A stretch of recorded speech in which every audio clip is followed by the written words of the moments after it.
প্রেম বিচ্ছেদ বিয়ে সব মিলিয়ে ২০২৪-এ বিনোদন জগৎ সরগরম ছিল, যদিও এইসব বিষয়ে তারকাদের কাছে নতুন কিছু নয়। সব বিষয় কাটিয়ে অনায়াসেই নিজেদের জীবন কাটাতে পারেন তারা, কেরিয়ারেও তার আঁচড় পড়ে না। সারা বছরই প্রেম, বিয়ে এবং বিচ্ছেদ নিয়ে আলোচনার কেন্দ্রে ছিলেন একাধিক তারকা।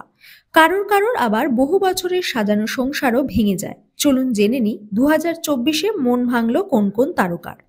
বছরের শুরুতেই শোনা গেছিল ডিভোর্স হয়েছে কাঞ্চন মল্লিক এবং পিঙ্কি ব্যানার্জির। এরপর কাঞ্চন বিয়ে করেন শ্রীময়ীকে। বর্তমানে তারা ঘোর সংসারী।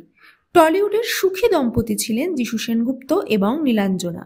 ২ দশক একসাথে সারা এবং জারাকে নিয়ে সংসার করেন। চলতি বছরের জুলাইতেই তাদের ডিভোর্সের গুঞ্জন শোনা যায়।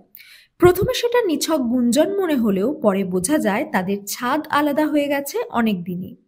যিশুর পরকীয়া তার প্রধান কারণ, যদিও তারা কেউই এই বিষয়ে এখনো পর্যন্ত মুখ খোলেননি। ঘর ভেঙেছে অভিনেত্রী সোলাঙ্কি রায়েরও। ফেব্রুয়ারিতে তিনি জানান তার ডিভোর্স হয়ে গেছে। ছোটবেলার বন্ধুকে বিয়ে করেছিলেন ২০১৮-তে। বরের কাজের সূত্রে নিউজিল্যান্ড আর ইন্ডিয়া তাকে প্রায়ই করতে হতো, কিন্তু অবশেষে পথ আলাদা হয়ে যায়। যদিও তাদের মধ্যে কোনো তিক্ততা নেই। মন ভেঙেছে অভিনেতা ঋষি কৌশিকের। সমাজ মাধ্যমে গল্পের ছলে বছরের মাঝামাঝি তিনি সেটাই শেয়ার করেন।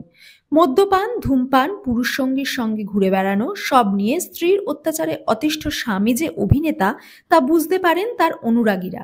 আইনত দেবযানী আর ঋষি কৌশিকের বিচ্ছেদ না হলেও ছাদ আলাদা হয়েছে তাদের। ১ দশকের প্রেম, তারপর বিয়ে, ২ বছরের দাম্পত্য জীবনে ইতি টানেন ইন্দ্রাশিস। তবে স্ত্রীর সঙ্গে বন্ধুত্বপূর্ণ সম্পর্ক বজায় আছে। সুরের জাদুতে শ্রোতাদের মন জয় করলেও বৈবাহিক জীবনে সুরের তার কেটেছে গায়ক অনিন্দর। আগস্টেই বিবাহ বিচ্ছেদের কথা জানান তার স্ত্রী মধুজা। ৫ বছরের দাম্পত্যে চির ধরে জিতু কমল এবং নবনীতার। ঘটা করে বিয়ে করার পর একে অপরকে চোখে হারাতেন তারা, কিন্তু মাঝপথে হয় ছন্দপতন। দুজনেই সিঙ্গেল। নবনীতা এবছরই নতুন ফ্ল্যাট কেনেন।